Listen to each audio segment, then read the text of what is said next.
meantime, Harris's supporters are mobilizing. On the heels of Sunday night's wildly successful Black Women for Harris organizing call, Harris supporters held two more organizing calls this evening. One for white women who support the Harris campaign, and another for men from all walks of life who also support the Harris campaign.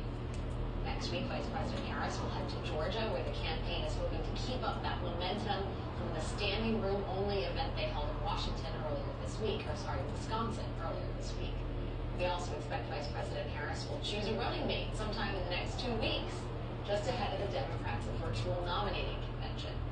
So buckle up, everyone, because this thing is just getting started, and there are only 103 days to go.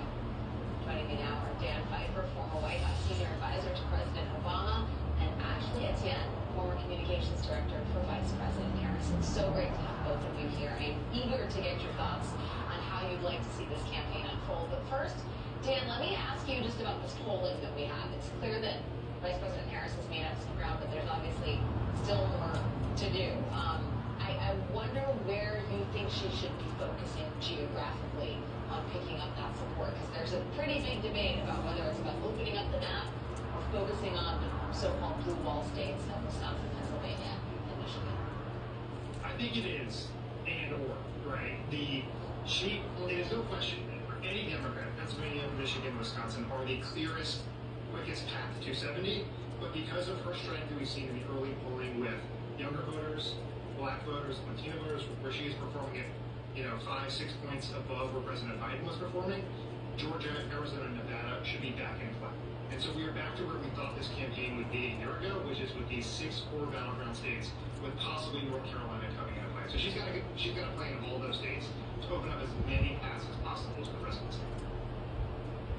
Actually, can you talk about the sort of new paths forward, the resurrection of what is called the Obama coalition, but will inevitably be something else because it will be the Harris coalition. But the inroads do you think are possible in communities of color, and specifically with communities that have shown a sort of interest in Donald Trump lately? That would be Hispanic men and Black men.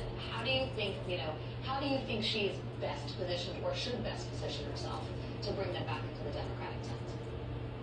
Honestly, I think there's this whole issue of Black men and Hispanic men supporting Donald Trump. It's just been a bunch of hype. I mean, it's not bearing out in any sort of real way that's a threat to Kamala Harris in the numbers.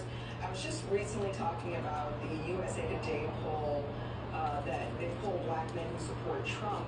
And they asked them, would you support Trump if he put a Black man on the ticket, if he chose a Black man? And they actually said no, they wouldn't. It just sort of reminded me of my favorite Harriet Tubman line, which is like, I would have saved more had they known that they were actually enslaved. So there's always going to be a percentage that you're going to lose. But the reality is, the one thing I think that makes Kamala Harris the right leader for this moment is something she used to tell us when I worked for her in the White House, and that was, when you go into these rooms, when you go into the Oval Office, or when you go into the Roosevelt room, you take people into those rooms that don't even know that the rooms exist. She would always say that she sees people. I mean, she said that today when talking about the Israel-Palestine issue. She sees people, and I think that's very unique to Black women in particular, because we're the lowest on the societal totem pole, so we're often looking up and considering other people even before our own selves. It's also consistent with who she is, the way she was raised by two immigrant parents in a very multiracial neighborhood. Her first memories were of her in a stroller marching for freedom for all people. And so, her ethos is to see people. And so I think